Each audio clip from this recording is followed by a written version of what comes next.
So Facebook, how you doing? We just have the coolest segment to bring you, and if you don't know who these guys are, you haven't been on the internet in the last few days, because their story here at the Olympics has gone absolutely crazy. This is Marjorie, this is Isadora.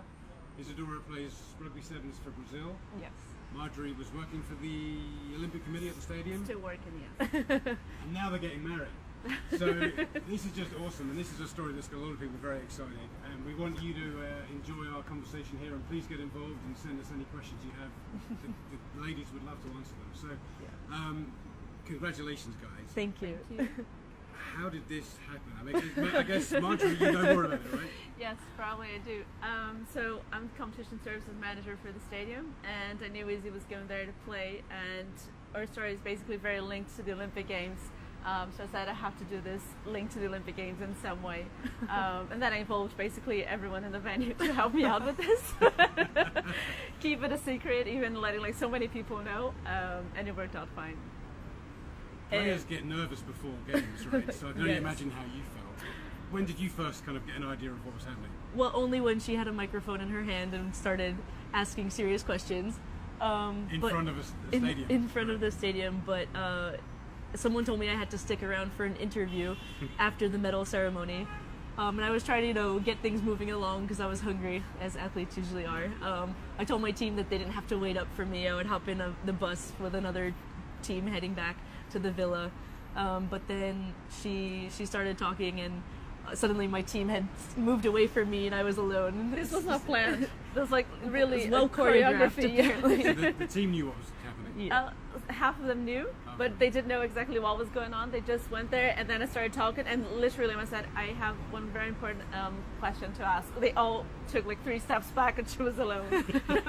So dramatic. This has gone crazy. It has. I mean, on the internet, social media, people all over the world are talking about it. Yes. Were you expecting that? How do you feel?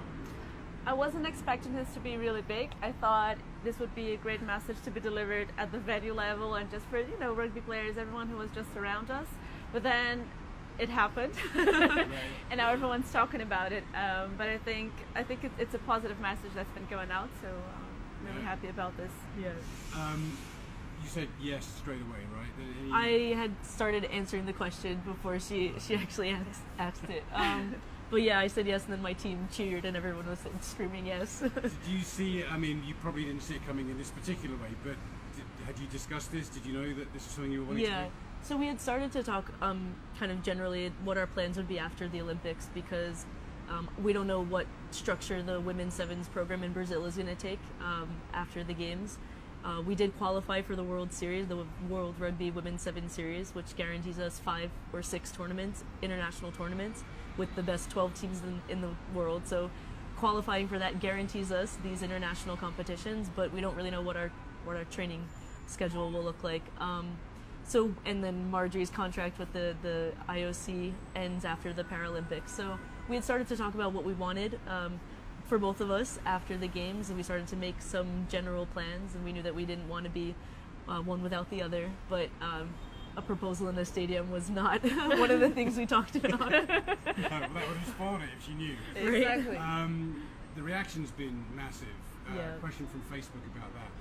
What has surprised you the most about the reaction? I think, there's been like some recent events that are very unfortunate for the gay community, and I think I was overwhelmed with the positive reactions we've had. We've been getting messages like from all over the world saying, you guys are amazing, congratulations, we support you, good luck, all the best for you guys, and really from all over the world. I would expect this from my friends or people I know, but I've been getting this sort of feedback from people that I wouldn't have thought of, really. Like elder people like in my family, people who didn't know, and like people from the military in Brazil have been like, congratulations, that's amazing. And I was like, I didn't see this coming. So I mean, all of a sudden you guys are international role models. Yeah. How do you process that? How do you feel about that? Still wrapping my head around that. I have 3 brothers, and their new favorite pastime is Googling me to see what pops up. So that's been interesting. But at the same time, it kind of made me really reflect on how lucky I am to have found rugby, because it's a sport based on values. Respect is one of them, integrity, solidarity. So to have a sport that already creates that safe space is really special, and for us to only have that added on top of the Olympic spirit of diversity. And in Rio, they're using the phrase "a new world" to be the phrase of the Olympics. So, I mean, it's special, all of that coming together, and all the positive energy we've received is really incredible. A lot of questions on Facebook coming in, and this is one that I would want to ask, and I always ask it of a couple I meet for the first time that I like. Yeah. I like you guys a lot already. How did you meet? What's the story? Was it love at first sight? So I was the manager for the Brazilian national team when she first came from the United States to try out. So we were working together. I was the manager. She was one of the athletes. So a bit of drama there. Was it forbidden? So we joke now that it was a clandestine love. Right. Yes. But not expressly forbidden, but more of a question of not letting it interfere with either of our works, or someone not thinking that I was being benefited for having a relationship with someone on the staff, or no one thinking to also that she was letting it be a distraction or let it affect any of decisions that she was making. So in that regard, we weren't so open about it at first, to make it clear that we were being very professional when we were at our workplace, either on the pitch or in the office. Right. But between you, was it love at first sight? At first sight, I mean, I was impressed at first sight. I have to say that. I mean, I met her, and then every time I'd have to go and talk to her, like about work stuff, I'd stutter or say something that was just inappropriate, or ask a question that didn't make any sense, and then we leave have the room. common interests. And the first trip that I did with the team was one of my I played test tournaments with the development squad, and she was reading something, and I like to read as well. So one of my lines, that's a book. I like books. I'm really happy she decided to intelligent thing to say. continue the conversation. So you were both just being really clumsy around each other. A little bit. Yes, a little bit. No, that's an understatement. So, I mean, you've got the rest of your lives ahead of you, and you've got this newfound status with everybody so excited about your story. I mean, where does it go next?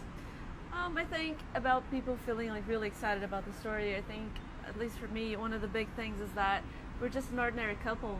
I wanted people to know that we're common people. We're just two women, want to be happy together, and I think everyone should deserve the same. So for me, it's not just saying that we're very special, but it's like, actually no, we're just two women wanting to live together, and that's it. And it gives a lot of visibility to the LGBT cause. So it happened in a really special place at a really special time. And so I think a lot of the questions we're getting from reporters and people around the world is, what does this mean? And I guess in a way it's like there wouldn't be this much visibility or attention if it was a straight couple having a proposal at an Olympic stadium. Maybe a lot of attention for it to be at an Olympic stadium, but not to the extent that it is for us. So with this visibility, we kind of hope that it normalizes what it means to be proposed to by the love of your life. Right. Facebook wants to know what you're going to get each other for an engagement present, if you haven't already done that. So what? That is a tough question. That is a very tough question. I hadn't thought about that, actually. I think I have to first buy an engagement ring, a proper That one. would be a good place to That start. would Right be a now good we place to are start. Yes. saving So the ribbon from the balloon. Interesting story. Yeah.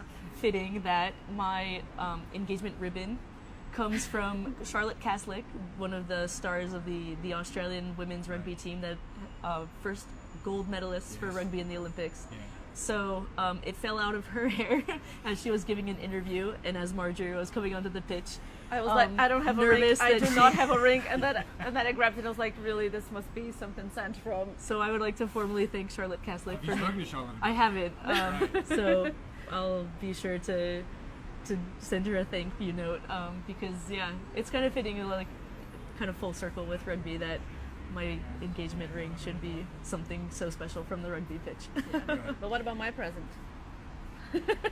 Brainstorming. We'll get back to A you. book Okay. Maybe of some kind. that we like. Which I like to read. Yes, as Well, in books. As Do you you, read. do you like similar kind of literature? What do you both like? I think like a bit of both of everything, but I think novels has been the latest thing for us, because she moved to Brazil, and I've been giving her like all sorts of Brazilian novels for her to read from like major Brazilian writers.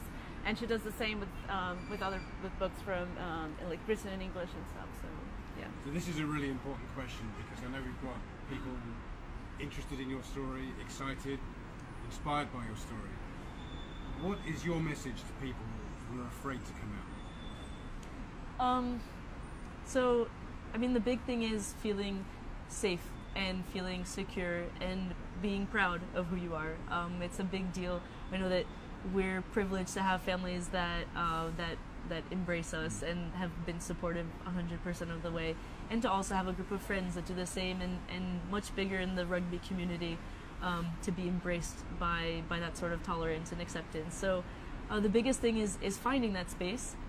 My hope is that eventually the whole world won't have to divide itself between those safe spaces and not, but everyone deserves to be happy, and it's a beautiful thing to find someone who loves you and that you love. So that's all I can say. And I mean, it's hard to tell someone just go out there and you don't have to scream from rooftops, but just to be comfortable and to find that space and those people that make you feel safe and loved. That's a beautiful sentiment. That's so cool. Yes. I'm afraid we've run out of time, but it's been amazing talking to you guys. Thank you. Many, many congratulations. Thank you so much. Thank you so much. Thanks, Facebook. Thank you. All right. Hey, that was great. Can I get a picture with you? Of course. Sure, absolutely. Can you do the honors, Clossie? Or Miguel, maybe? Sure.